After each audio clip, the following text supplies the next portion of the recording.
جب اللہ کسی عورت سے راضی ہوتا ہے تو اس کے شریر میں 8 خاص نشانیاں ظاہر ہوتی ہیں۔ یہ نشانیاں اس عورت کے لیے اس بات کا اشارہ ہوتی ہیں کہ اس کا رب اس سے خوش ہے۔ جب اللہ اپنے بندے سے محبت کرتا ہے تو 8 نشانیاں ظاہر ہوتی ہیں۔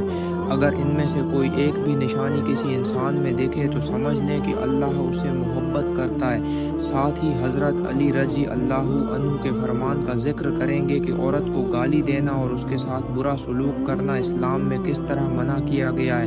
اللہ پاک جسے دین کی سمجھ عطا کرتے ہیں اسے اپنا قریب بنا لیتے ہیں۔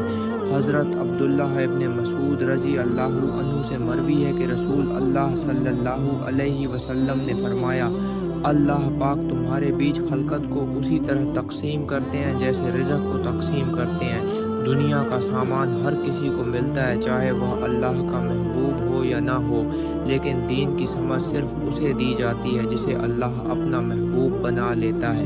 یہ سمجھ اس کے لیے دنیا اور آخرت میں کامیابی کی راہ کھولتی ہے۔ عبادت سے محبت اور قرآن سے لگاؤ۔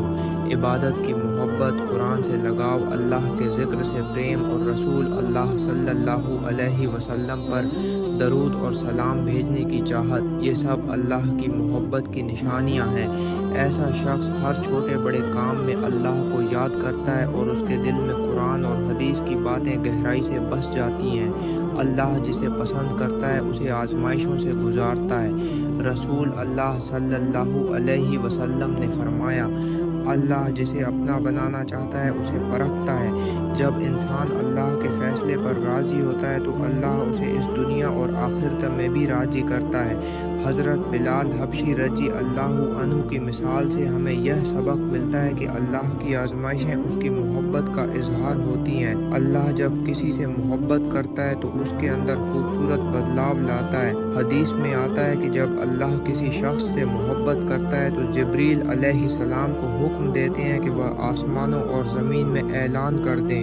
جبریل علیہ السلام اور فرشتے اس شخص سے محبت کرنے لگتے ہیں اور اللہ لوگوں کے دلوں میں بھی اس شخص کی محبت ڈال دیتا ہے۔ یہ بدلاؤ اس کے ویوہار، اخلاق اور ہر قدم میں جھلکتا ہے۔ شخص کے چہرے پر نور اور دل میں سکون ہوتا ہے۔ جب انسان کی نیکیاں قبول ہو جاتی ہیں تو اس کے چہرے پر رونق اور دل میں عجیب سا سکون ہوتا ہے۔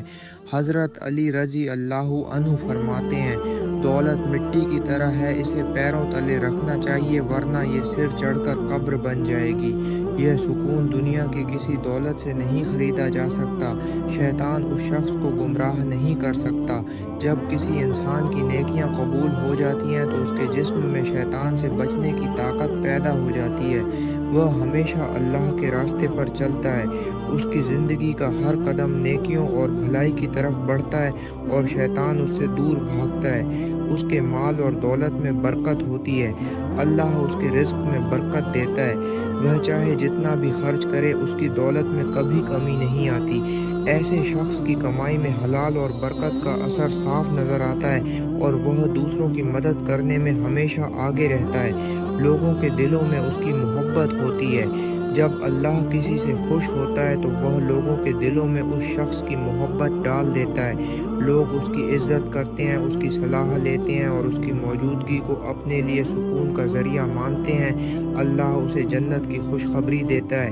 رسول اللہ صلی اللہ علیہ وسلم نے فرمایا، جب اللہ کسی سے راضی ہوتا ہے تو اسے مرنے سے پہلے ہی جنت کی خوشخبری مل جاتی ہے۔ ایسے شخص کی زندگی اور موت دونوں ہی لوگوں کے لیے مثال بن جاتی ہے۔ اس کی عبادت اور نیکیاں دوسروں کے لیے پریرنا بنتی ہیں۔ حضرت علی رضی اللہ عنہ نے فرمایا، عورت کی سب سے بڑی ذمہ داری اولاد کی پرورش ہے۔ اگر وہ اپنی اولاد کی دیکھ بھال کرتی ہے تو یہ اس کی عبادت میں شامل ہوتا ہے۔ گھر کا کام کرنا عورت کا فرض نہیں بلکہ اس کی عظمت ہے۔